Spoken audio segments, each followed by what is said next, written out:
Estamos el día de hoy en Historia e Identidad, un programa que hacemos en el diario Ultimátum a iniciativa de su director general, el paisano Ahmed Sabayo Arce, y que hoy pues me concede la grata oportunidad de poder platicar en estos platicatorios que estamos haciendo con el doctor Rafael Araujo, que bueno, en estos momentos está al frente de la Secretaría Académica de la Universidad de Ciencias y Artes, pero pues tiene un currículum en el campo de su formación profesional muy importante, y que pues él tiene diversas publicaciones, pero se ocupa de la investigación y de la docencia en el ámbito de la historia, y yo diría en particular por su condición de chiapaneco, pues le han ocupado importantes temas de los que vamos a platicar el día de hoy. Uno en particular que tiene como propósito pues reflexionar sobre el tiempo histórico, sobre los 200 años que en el mes de septiembre, el 14 de septiembre, pues estaremos cumpliendo esa definición política que implicó que los chiapanecos nos federáramos a la República Mexicana. Bienvenido, doctor, es un placer tenerlo aquí en los estudios de Ultimátum. Oye, pues gracias por la gran presentación, me da muchísimo gusto volver a estar contigo. Años de pláticas, platicatorios, me acuerdo cuando estabas en la tele también con los compañeros de la RIAN, sí. Hemos estado en varias ocasiones y con todo gusto un saludo a toda la gente que nos ve del otro lado de las cámaras o que nos está escuchando. De alguna manera, hoy en día el tener las tecnologías de la información, de la comunicación, permite hacer estos ejercicios que tienen como propósito, por un lado, difundir en tiempo real, y por el otro lado, construir un repositorio en donde mucha información que hay sobre la historia de nuestra patria chica pueda ser útil para consulta de estudiantes y por supuesto también para consulta del público en general, que está pues interesado en conocer algunos pasajes de la historia, algunos personajes fundamentales de la historia local. Y bueno, el día de hoy yo quisiera empezar comentando que nos vamos a ocupar de don Mariano Robles Domínguez de Mazariegos y Beitia, oriundo de San Cristóbal de las Casas, clérigo, un experto en derecho canónico, que fue bibliotecario, que estudió en la Universidad de San Carlos en Guatemala, pero que resalta particularmente un hecho en su vida, que es la presentación de un documento que tiene características muy particulares por su contenido, que es la memoria histórica de la provincia de Chiapas y una de las de Guatemala, presentado en el augusto Congreso de la Santa Iglesia Catedral. No, aquí sí. Los puntos, fue presentado en Cádiz, sí, en el Constituyente de Cádiz, allá en España, ¿no? Cuando posterior a la promulgación de la famosa PEPA, que precisamente se llama así por la celebración del Día de San José, y que él estuvo en Cádiz en 1813 presentando un documento que es un documento que vale la pena traer de la memoria para resaltar la importancia de cómo pintaba él lo que era Chiapas. Hablemos un poco del personaje y hablemos un poco del documento en el contexto de estos 200 años. Sí, bueno, gracias por cederme la palabra. Fíjate que de lo que dices, ya de entrada hay varios temas que cuando lo vas comentando incluso vienen también a mi memoria. Uno de ellos tiene que ver con este ejercicio de qué es la historia. Incluso un personaje que me ha sorprendido porque en estos últimos años se ha dedicado mucho a la reflexión de diversos temas y hace un análisis de lo que tiene que ver con el relato, con la historia, con la creación literaria y incluso con términos de carácter filosófico. El doctor honoris causa por la Universidad de Ciencias y Artes de Chiapas, don Javier Espinosa Mandujano. Y él habla en realidad del tránsito del hombre en la tierra. Y digo esto porque si nos revisamos los aspectos históricos, las naciones de manera individual, hemos visto que hay siempre la búsqueda de una trascendencia, que queremos estar más allá. Y los libros resulta que son objetos que trascienden la época en que se escribieron, que trascienden esos momentos. Y es uno de los casos, y de ahí la importancia de este documento de don Mariano Robles, que además en el trabajo que se está haciendo desde la Universidad de Ciencias y Artes de Chiapas, como bien dice, se enmarca en este ejercicio de conmemoración, de traer a la memoria, de volver a recordar estos elementos, pero de algo pasado, algo que ya sucedió, que lo tenemos vigente y que sigue teniendo un impacto más allá del tiempo. Entonces se rompe la estructura clásica, tradicional del tiempo. Claro. Por eso te digo que de repente me dices una cosa y casi me voy con varias más. Pero qué interesante esta cuestión como para pensar en lo siguiente. Tienes un trabajo que creo que pues deben de leer todos aquellos que están interesados en la investigación de Chiapas desde todos los puntos de vista antropológico, sociológico y jurídico y filosófico respecto a la visión del indio así se titula la visión del indio, sí, en Mariano Robles Domínguez, en el documento. ¿Por qué había que hacer esa reflexión y por qué había que hacer ese trabajo? Y lo vinculo con la pregunta inicial, ¿quién era don Mariano Robles? Pues una persona de una élite local, no de la élite a nivel reino de la provincia, no a nivel del reino de Guatemala ni de la Nueva España, no, de la élite local, pero por lo tanto que tuvo acceso a una formación distinta a la de los demás. Y algo que platicábamos hace unos momentos es que él es heredero de una tradición que se remonta a la primera llegada de los españoles. Si leemos a Sahagún, a Bernal, empezamos a ver cómo esas personas que venían de un mundo distinto tratan de decir quiénes son las personas que encuentran, incluso discuten, son personas, tienen alma o no tienen alma, y se empieza entonces a generar una identificación que fuera comprensible de este grupo de personas que se estaban encontrando. Del otro lado también sucedió, pero no tenemos esos relatos. En Bernal es muy evidente que ya empieza a hacer una caracterización, a decir, estos habitantes tienen estas características. Incluso empiezan a construir el relato del bueno y del malo, por un contexto internacional en donde Colón tuvo problemas. No le reconocieron que haber sido él el descubridor o el que descubría estas tierras nuevas tenía derecho a el uso, goce y usufructo del territorio y de los bienes que ahí estuvieran. No se lo reconocieron. Incluso es anecdótico el pleito que muchos años después se resolvió. Pero lo mismo le pasó a Hernán Cortés. Incluso a Hernán Cortés le dicen, regrésate, pero él dice, se nos han quemado las naves. Pero él ya las había quemado porque no quería que lo regresaran. Claro. Y entonces intenta apropiarse.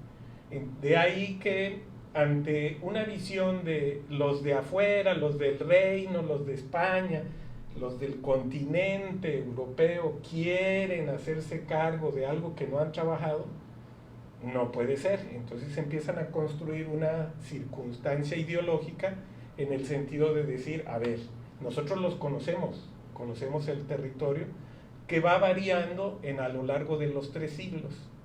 Cuando llega la época de don Mariano Robles, tiene esa herencia y por supuesto que tiene que decir y proponer que son los criollos, lo dijo Bolívar también, lo dice Morelos, lo dice Hidalgo, lo dicen varios integrantes en distintos lugares, de esta idea de que el criollo es la persona idónea para sacar del estado de miseria a los habitantes de los pueblos originarios, porque ellos están preparados y porque ellos no son los malos y porque conocen.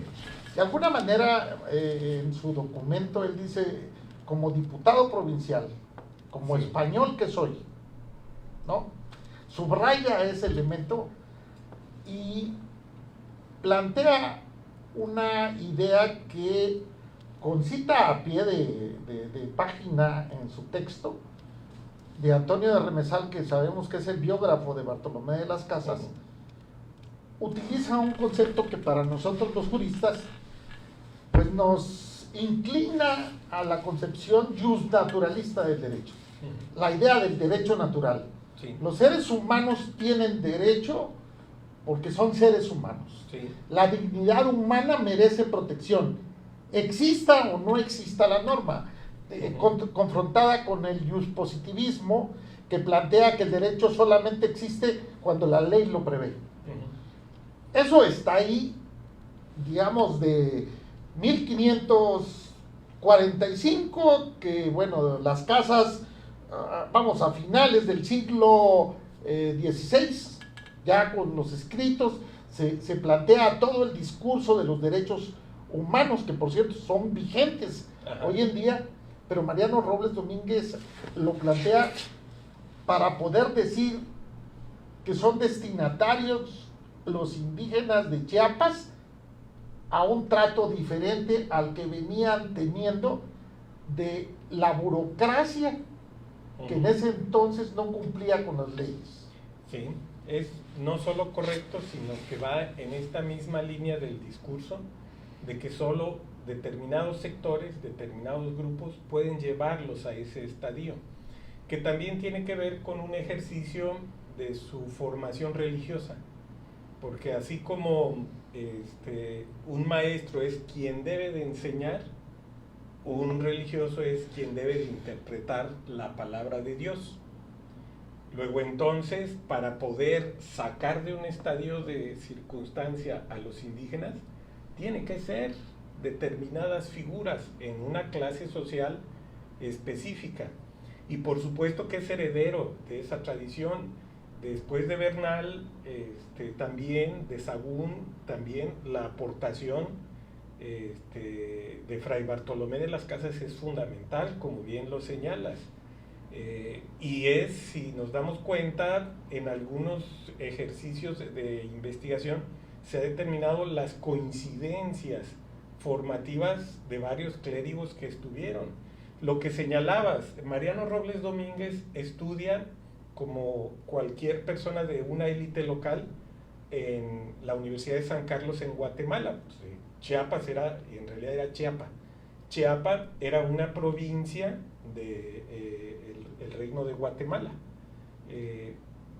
de la audiencia de los confines, porque además en esto de las fronteras había una frontera religiosa, había una frontera legal y había una frontera judicial por la distribución de los territorios. Y la Universidad de San Carlos de Guatemala estaba hecha a la manera de una universidad española, cuyos principios en este conflicto de religiones, el inicio del protestantismo, formaban a los religiosos para discutir con esas otras religiones. ¿Y cómo lo hacían? Tenían que estudiar esas otras religiones. Curiosamente, eso hacía que su pensamiento, sus criterios fueran más amplios. En realidad, el pensamiento de vanguardia venía de esta formación y de la Universidad de San Carlos. Cuando se pide la creación de una universidad en Chiapas, que la pide Mariano Robles, para Chiapas, dice como la de San Carlos, sin darse cuenta, incluso lo hemos platicado con algunos compañeros, porque yéndonos más a fondo, quien regía en ese modelo europeo, específicamente de España, el rector no era un religioso, era un estudiante, pero acotado por un consejo formado por los profesores, todos religiosos, por supuesto, ¿no? Sin tener esa idea, esa concepción, eso pedían. Pero además ampliaba el criterio de conocimiento ideológico de cómo hacer las cosas. Por eso también Mariano Robles pide, y es el principio de la construcción de Chiapas como un estado, porque al ser provincia tenía una representación hacia el reino de Guatemala. En ese contexto habría que justificar que en la Constitución de Cádiz, Manuel del Llano, suplente, diputado provincial suplente por Guatemala, ante la ausencia del diputado Esponda, que muere en Cuba y que no llega a la promulgación de Cádiz, Chiapas, la provincia de Chiapas aparece dentro del registro de la Constitución de Cádiz como una de las provincias consideradas en aquel momento. Se entiende que en Cádiz, por la invasión napoleónica, pretendiendo defender la monarquía y tratando de establecer una monarquía constitucional, es incluyente con todas las, no solamente con las comunidades ibéricas, sino extiende hacia todas sus colonias fuera de la península, incluyendo por supuesto los dominios españoles en América dentro del constituyente. Entonces, este es un hecho relevante, es decir, es el primer diputado de la historia de Chiapas. Así es, sí, que además fue electo. En este sentido, él tarda en llegar, debió haber estado pues en 1912, 1911. 1812. Perdón, 1811, 1812, pero en lo que se resolvía esa representación fallida, él prepara también lo que va a hacer, seguramente pidió información, autorización, lo que sea, construyó lo que iba a ir a proponer y tardó en llegar a las Cortes de Cádiz. Tardó, si no mal recuerdo, 2 años para llegar a participar en las Cortes de Cádiz. Llegan en 1813, tengo entendido que por el mes de octubre. Sí. El tema aquí es qué estaba pasando en ese momento en nuestro país.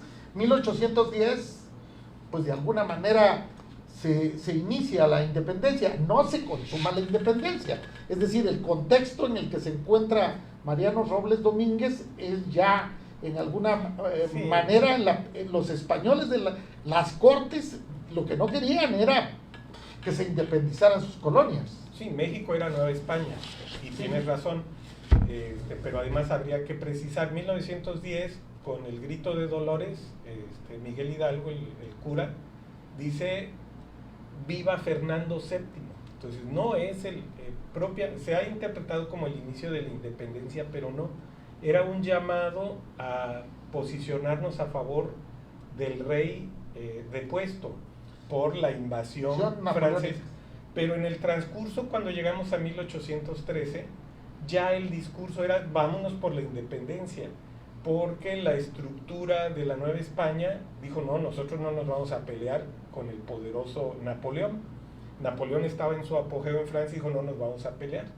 Entonces el gobierno de la Nueva España trata de reprimir a los alzados, a los delincuentes, por eso persiguen y ponen los anuncios de y lo sacan de la iglesia y todo, ¿no? Pero además también la Nueva España, aunque tenía cierto dominio a nivel jerárquico sobre la capitanía general de Guatemala, era otra cosa, eran 2 reinos separados. Y Chiapas, en realidad Chiapas y el Soconusco, la región del Soconusco, formaban parte de la capitanía. Entonces en Guatemala dijeron, no, nosotros nada que ver, por eso también, curiosamente, hay una estatua de Matamoros, si no mal recuerdo. Aquí en Tonalá. ¿Sí? Pero Matamoros es el enviado para... de los insurgentes. Sí, pero son de estas cosas curiosas. Pero en 1813 ese es el contexto. Había una discusión, ¿qué? ¿Hacia dónde? Por eso también decía yo, no solo es el primer diputado, sino que genera la concepción de un territorio unificado con un gobierno y una representatividad formal. Incluso hay un dato histórico que los comitecos le deben a Mariano Robles Domínguez, que es la constitución de lo que viene siendo la alcaldía, ¿no? de Comitán, porque piden ese documento, ese reconocimiento de la alcaldía, pide también en aquel momento, aparte de las becas para los estudios de los indígenas, la construcción de para favorecer el comercio de vinculación entre lo que hoy en día pudiera ser el tren transísmico, ¿no? Sí, es receptor y es heredero de una serie de ideas también sobre el desarrollo que estaban vigentes, que discutían y que pedían de alguna manera los ayuntamientos, las representaciones locales hacia la capitanía, hacia el reino mismo, hacia el monarca español, que tuvieran mayor comunicación y que no fueran abandonados a la suerte de Dios, entre comillas, donde no tenían ningún apoyo para llevar a mejores estadios a la población en general. Por supuesto que principalmente a las élites, ¿no? Claro. O sea, sí repartimos, pero primero me reparten a mí y luego a los demás.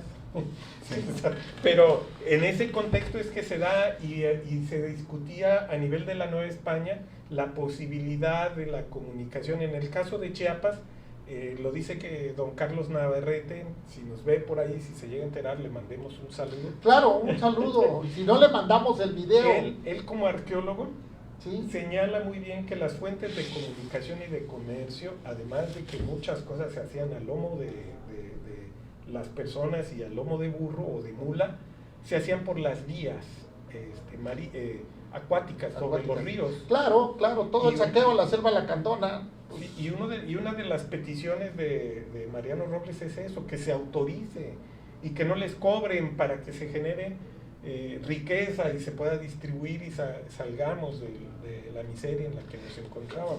Yo un poco encuentro un elemento de cómo un clérigo perteneciendo a las élites de los Altos, que de alguna manera no solamente significó su aparición histórica en las Cortes de Cádiz, porque después tiene responsabilidades, ¿no? Sí.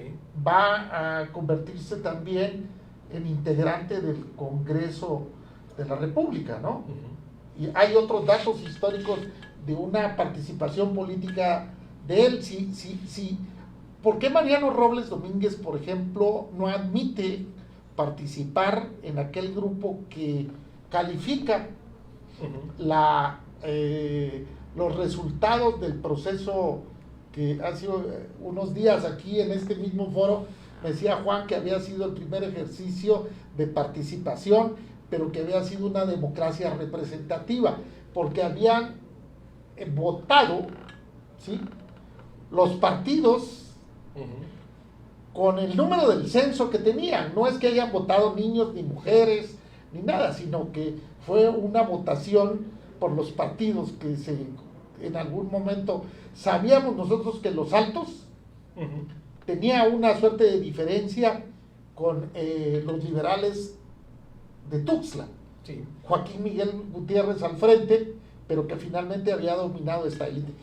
Quiero hacer una pregunta. ¿Cómo es que una gente que podría ser mucho más de ideas de conservación, de un modelo económico, tipo de servidumbre, modelo feudal, en cierta medida consintiendo la monarquía, tenía estas propuestas que significaban el desarrollo de una modernidad, por llamarle así, capitalista, ya en el marco de favorecer al comercio? Sí, hay dos temas ahí. Desde la perspectiva histórica, recordemos que hay una reforma del Estado, entendiendo que el rey, el monarca, era el Estado, no como conocemos ahora las instituciones y hay representatividad, no. La representatividad eran de clases. Mi hijo ya es el príncipe y mi hija es la princesa. Muero yo, mi hijo se hace el rey y mi hija tiene un nieto. mi hijo tiene, otro hijo, perdón, tienen hijos. Entonces, por descendencia, el rey va por esa línea, pero por la otra línea de la hija, del sobrino, van siendo otros grados, pero es la familia real. Por eso es el rey, el Estado. Y eso hace la corte real. Y bueno, y de repente hay... Tenían un canciller, tenían otros tipos de funcionarios. Bueno, en un principio, la manera de administrar las colonias, los que les llaman, ahora le llaman de una manera incluyente los reinos, pero el emperador, en realidad rey, pero emperador, era el rey español. La manera de administrar era a los españoles nacidos en esos lugares, son la burocracia de élite y quienes gobiernan. Y por lo tanto los que conceden títulos y lo que tú quieras, y el derecho de haber las encomiendas, los impuestos, las alcabalas, que en realidad es el concepto manejado. Pero cuando a principios, más o menos 1700, a principios de 1700, vienen lo que le llaman las reformas borbónicas, que llega a España y hacen una reforma y se dan cuenta que el Estado, que el rey, el monarca, necesita más recursos y dicen, es que nos están robando los criollos.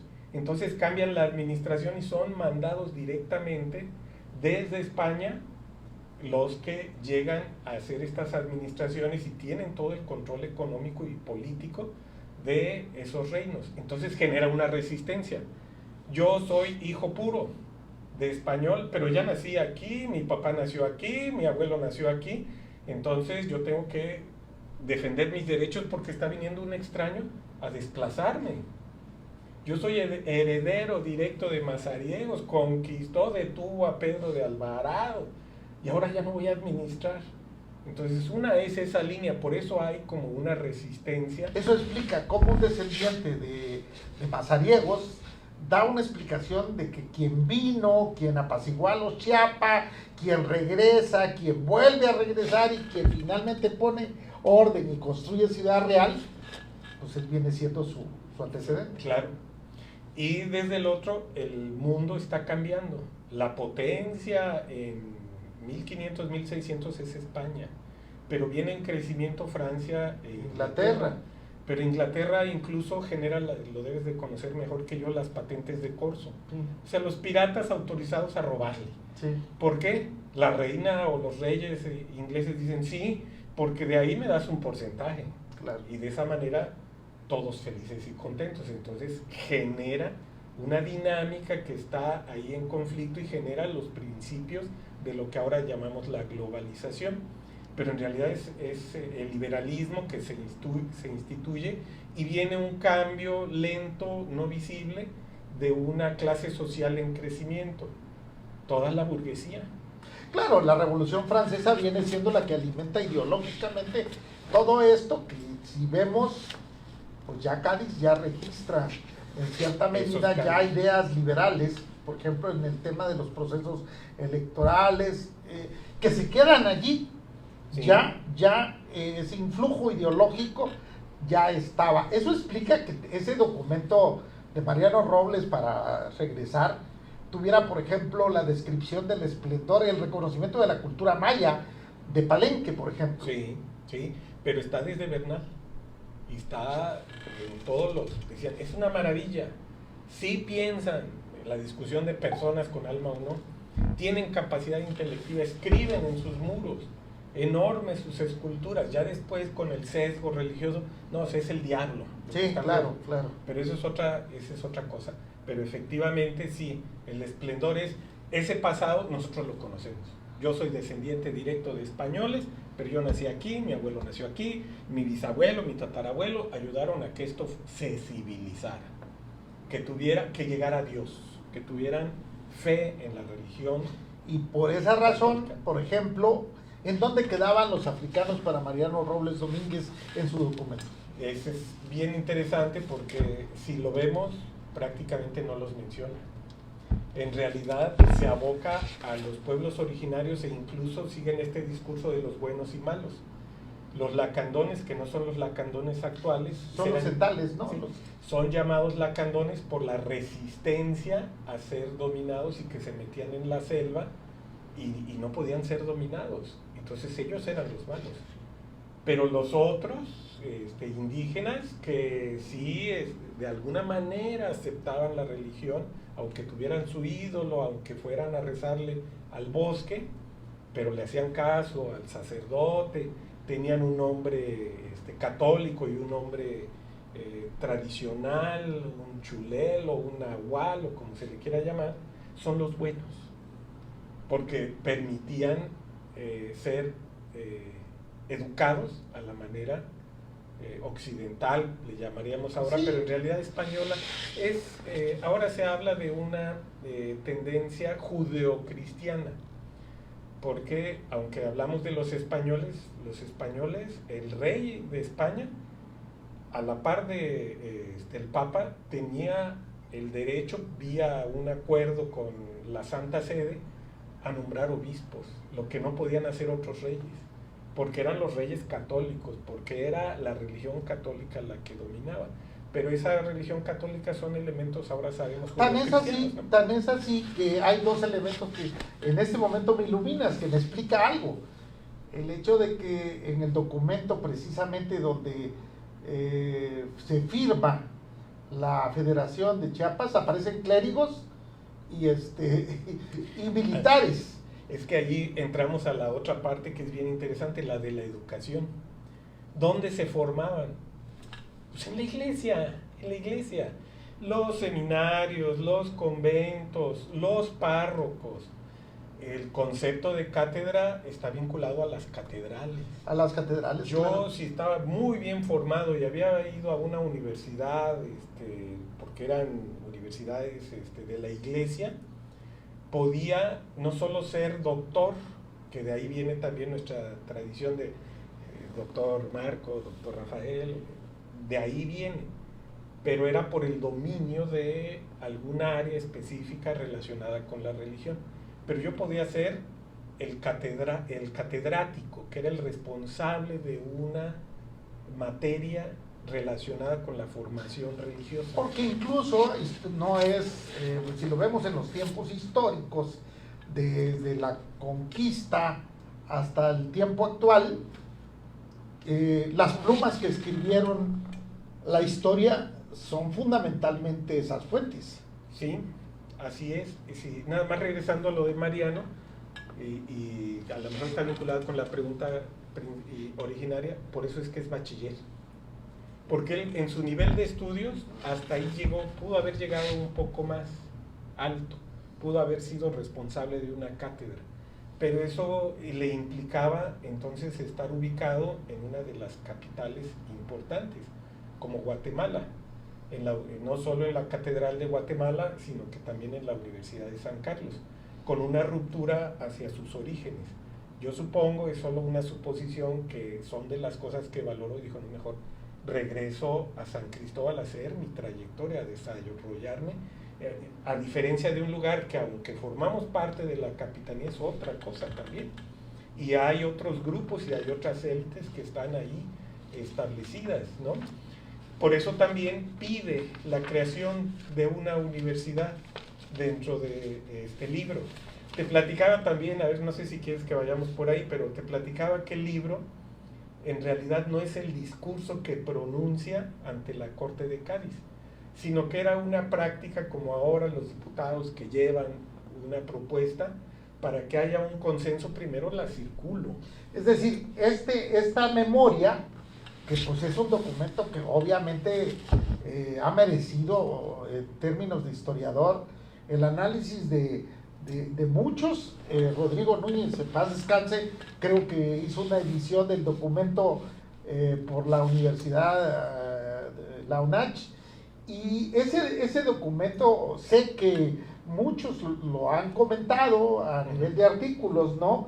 Pero este documento, pues no me imagino para una sesión, porque su lectura probablemente hubiese llevado unas 3-4 horas, porque es un documento extenso. Que la Corte de Cádiz no era sobre la Capitanía de Guatemala. sino era un problema de reconocimiento de la autoridad española y por lo tanto de las colonias. Y como querían apoyar a Fernando VII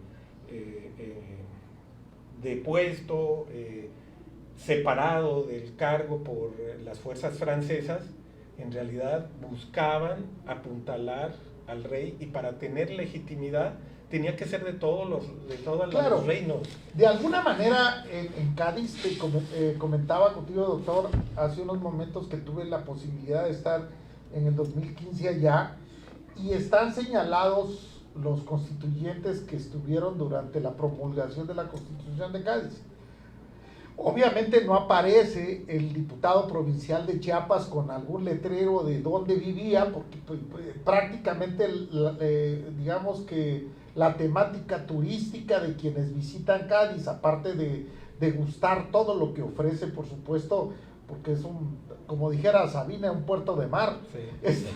En una de sus canciones, es exquisita la gastronomía, el cante flamenco, por todo lo que significa la cultura andaluza, ¿no? El tema es la Constitución. Aquí de alguna manera señala que él fue bibliotecario, que sirvió en varias parroquias, fue canónigo secretario provisor del obispado de Chiapas, rector del seminario conciliar de Chiapas de 1825 a 1832 y diputado del Congreso General de la República de 1830 a 1833.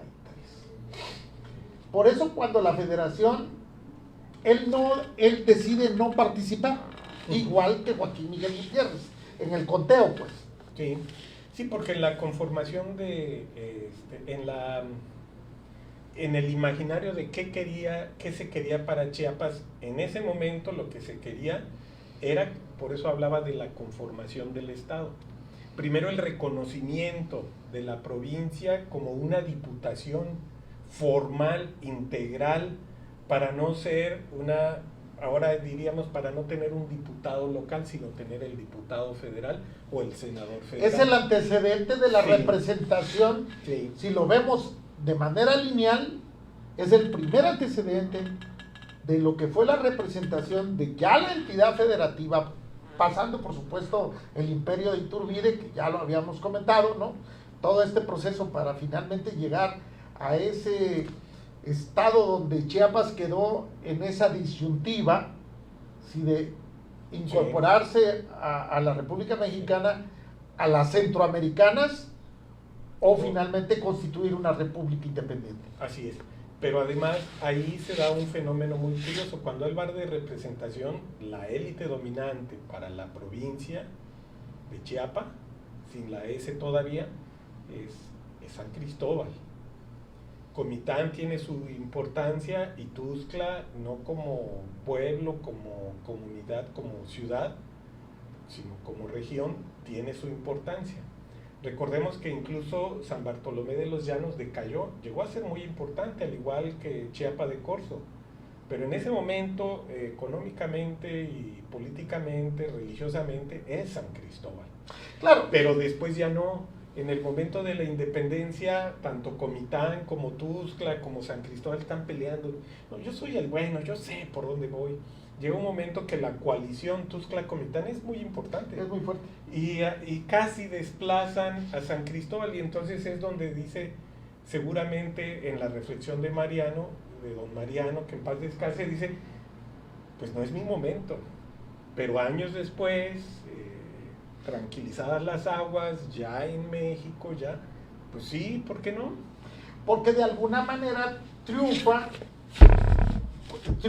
la postura, y yo creo que no fue una decisión espontánea de los que eran en aquel entonces, porque el concepto del chiapaneco, que con los lentes de ahora ve los hechos de hace 200 años, yo creo que ese Chiapas era absolutamente distinta. ¿Cómo ejerció? Porque el canciller en aquel entonces, que ahorita se me escapa su nombre, el secretario de Relaciones Exteriores del gobierno de la República, era el que manejaba la política interior, y fue el que operó para que en gran medida con Filisola, con las fuerzas militares, la decisión se inclinara y la balanza, pero ahí lo interesante es el proceso legitimador de la decisión. Sí, que de hecho, como me comentabas, y desde la perspectiva legal debe ser también muy, muy interesante, es la primera elección para una decisión consensuada en torno a la conformación de una entidad federativa y de una agrupación en relación a una república, que quiere decir que todos los participantes, todas estas entidades,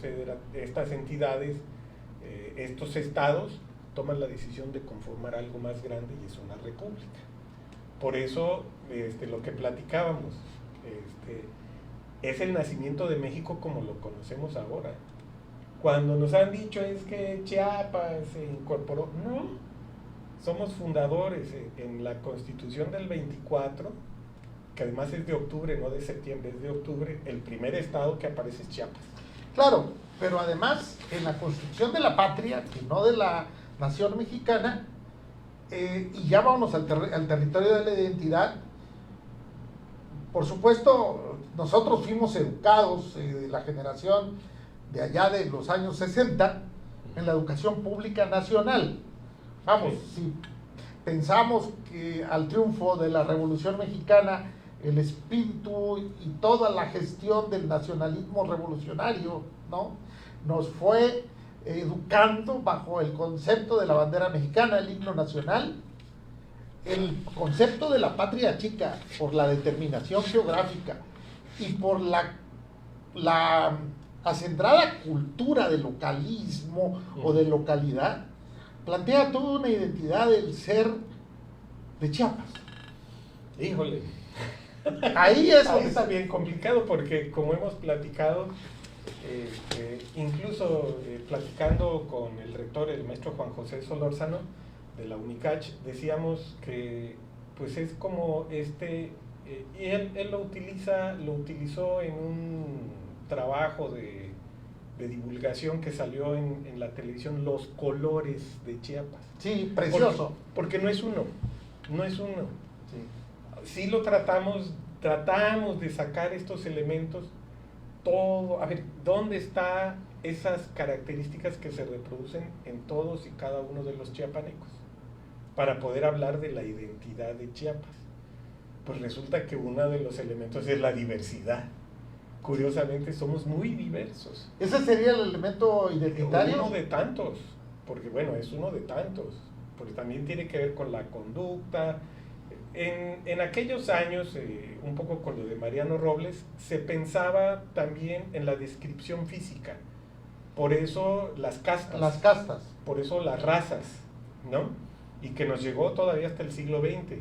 El 12 de octubre celebrábamos, los de los 60s y 70s, celebrábamos el Día de la Raza. Sí, claro. Ahora ya no se celebra el Día de la Raza. Pero lo celebrábamos bailando de parachico, saliendo de chiapaneca, es decir, con lo que se tuviera a la mano. Sí, entonces el tema de la identidad, que también aquí en el libro de La caverna iluminada que habito de don Javier Espinosa, nos ayuda a ver una perspectiva desde 3 ámbitos, y además él, abogado también, intuyo que está, aunque no dice desde el derecho, no, pero desde la historia, desde la filosofía y desde la cultura, lo que significa la identidad. Es una construcción que nos ayuda a convivir. Claro, yo te la podría resolver, te lo podría resolver como en algún momento me preguntaron quién es chiapaneco. Pues vámonos a la Constitución y ahí está definido. Aquel nacido de padres chiapanecos y aquellos que en un momento dado cumplan con ciertos años de residencia son chiapanecos. Sí. Ahí la ley dice quién es chiapaneco, pero ahora me iría yo a lo otro, es quién se reconoce como chiapaneco. Así como aquel que se reconoce como miembro de un pueblo indígena, como aquel que se reconoce como integrante de la cultura afrochiapaneca. Sí, así es. Lo que me decías, ¿dónde quedaron los africanos? Voy a salirme un poquito, pero es lo mismo. Ahora se reconoce, cuando crean el Instituto Nacional de Pueblos Indígenas en esta administración federal, la del PG, se reconoce a los afrodescendientes, pero les llaman afromexicanos. Pero nosotros en la costa tenemos japoneses, tenemos chinos, entonces ellos, ¿de dónde quedan y cómo los ubicamos? Porque originalmente la población, la población en los censos de la época de la colonia, ¿no? De alguna manera la población africana tiene una importante presencia por los mismos procesos de desarrollo económico, los cultivos de la caña, los cultivos que necesitaban mano de obra, y sobre todo ante la explicación histórica de que las comunidades indígenas fueron despojadas de sus tierras y emigraron hacia las partes altas para conservar su integridad. De alguna manera los valles donde las encomiendas tuvieron pues el uso intensivo de mano de obra, Jiquipilas, Cintalapa, Villaflores, Villacorta. Y que los vemos en los colochos como tu servidor. Como igualito, es decir, Tonalá, toda la costa, y vamos a encontrar la presencia pero había una omisión histórica. Sí, pero no es por un tema de tiempo, porque entonces diríamos, ¿a partir de qué época o de qué año?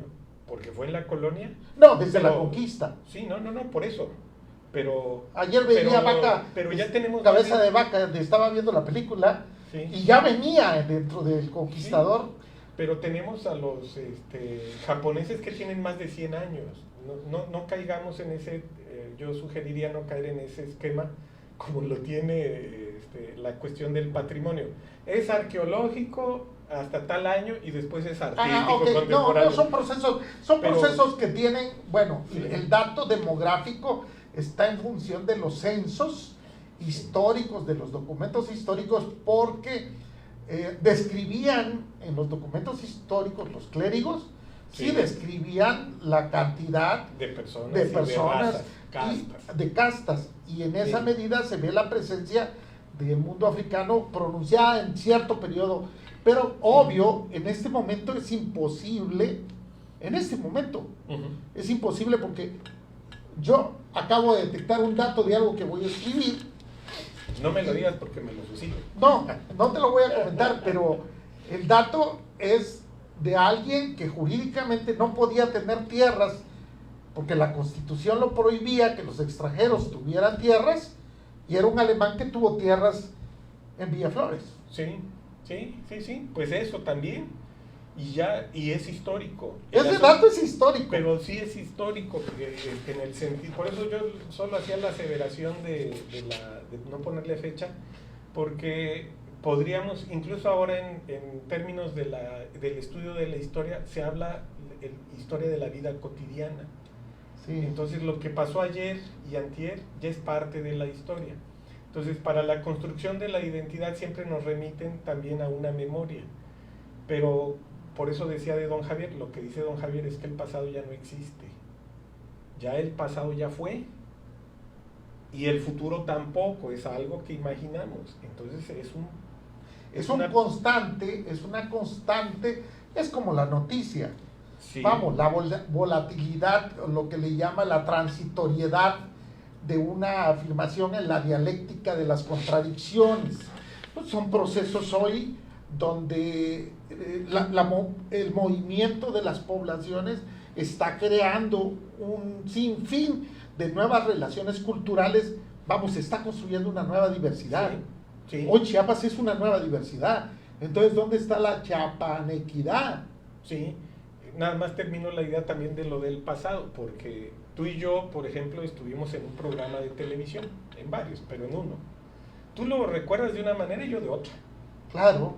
Entonces, aunque fue, ya no es. Va cambiando.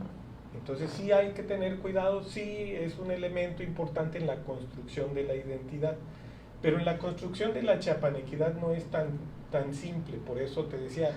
Dice Andrés Fábregas Puig que esta hay que tomarla en consideración por los signos y los símbolos. Pero es una perspectiva cultural. Antropológica. Sí, se me va ahorita el nombre de este norteamericano que hace un estudio de la cultura y dice, la cultura en realidad es todo, sí, pero no es cierto. Es aquello que significa. Y mete el elemento semiótico y hermenéutico de la interpretación. Y en ese sentido también los clérigos estaban formados para aplicar la hermenéutica. Claro, la hermenéutica jurídica es una de las herramientas para la argumentación. Nosotros la utilizamos con un propósito, sobre todo de desentrañar, y ahí se habla en términos de las técnicas de interpretación, de ir al espíritu, fíjate. Sí. Hasta este contenido religioso, de cuál fue la finalidad con la que se hizo un planteamiento. Por supuesto, esto tiene una complejidad impresionante y creo que el punto para ir cerrando en términos de la identidad es que es un desafío importantísimo. ¿De qué sirve buscar una identidad? Pues es una pregunta, no sé si me lo haces como con alevosía y ventaja. Pero lo que quiero decir es que es una pregunta muy interesante, pero fundamentalmente tiene dos sentidos. Uno es el de agrupar y luego entonces tener posturas más o menos comunes ante fenómenos que nos afectan a todos. Entonces, incluso vamos a hablar, por ejemplo, de la migración. Ahorita yo he utilizado muy poco los modismos. No te he dicho, y da y vos, míralo pues. Pero si nos encontramos en una calle en la Ciudad de México, ¿cómo me saludas? Inmediatamente te hablo. Y da y vos, y todos van a voltear porque van a decir, ¿de dónde es este amigo? Este es centroamericano. Sí. Este es chiapaneco. Y nosotros vemos a un chilango que se encuentra con otro defeño y con su modito de hablar decimos, porque se encuentra. Va a hablar en su jerga, en su calor. Pero tiene que ver porque se agrupan, nos agrupamos para enfrentar una realidad social, cultural, ambiental, y tenemos que ayudarnos a la sobrevivencia. Ese es un principio. El otro es de control social. Sí, claro. Incluso yo como papá, a mis hijos, la esencia de la sociedad es la familia, eso está reconocido. Los apellidos. Sí, pero si veo que un hijo está jalando por un lado, le digo, ay, espérate, si eres Araujo, claro. Y Hernández por el apellido de mi esposa, aunque yo sea González, entonces vamos juntos y nos sirve también como un elemento cohesionador, pero también de control. Entonces de una idea. Llegaríamos a un propósito. Mientras la identidad sirva para la realización de una finalidad humana constructiva, tiene sentido. Sí, pero cuando la identidad es para excluir, para discriminar, pierde su esencia ética. Pero hay un elemento que siempre va a ser disruptivo, incluso de conflicto. En la identidad también tiene que ver la parte entre psicológico-filosófica. Okay. Tú tienes un grupo de creencias y yo tengo otro. Entonces sí nos agrupamos, pero reaccionamos distinto ante determinadas circunstancias por lo que creemos, por lo que la visión del mundo o la visión familiar reducida que podamos tener, el sentido de la vida al que le demos, que nos pasa con los cambios generacionales cuando son muy fuertes. En mi época, cuando yo era estudiante, para mí salir a la calle lo más natural. Ahora le decimos a nuestros hijos, espérate, y ellos casi no quieren salir. Están en la computadora, están en el celular, están en la tablet, en lo que tengan, y es una manera de relacionarse distinta, porque hay creencias también diferenciadas. Claro, una sociedad de riesgo, una sociedad donde la información va creando condiciones de miedo y son mecanismos de control social. Pero bueno, daría para múltiples cosas. Tenemos, lamentablemente el tiempo se nos esfumó. Finalmente agradecer al doctor Rafael, al secretario académico de la UNICACH, esta interesantísima conversación, un platicatorio muy suave, el café con pan, no hubo pan, pero nos los echamos allá hace un momento. Bueno, muchas gracias, nos vemos en el próximo jueves a la misma hora por este canal de Ultimátum, el diario que es la verdad, no puede esperar. Gracias. Hasta luego.